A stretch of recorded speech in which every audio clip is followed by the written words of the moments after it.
আরে সেটা নিচে ঢুকে বলছি। আরে কিছু হবে না। কি করে হয় আলিস? চলো।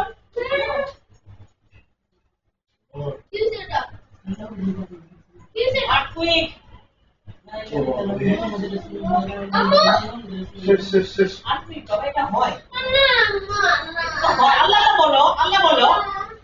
লা ইলাহা ইল্লাল্লাহ মুহাম্মাদুর রাসূলুল্লাহ বলো। বাবা শেষ। একটু পরে হয় থাকো। আচ্ছা তোমাকে সূরা পড়তে বলছে আল্লাহ আছে তোমাদের সাথে। এটা বলা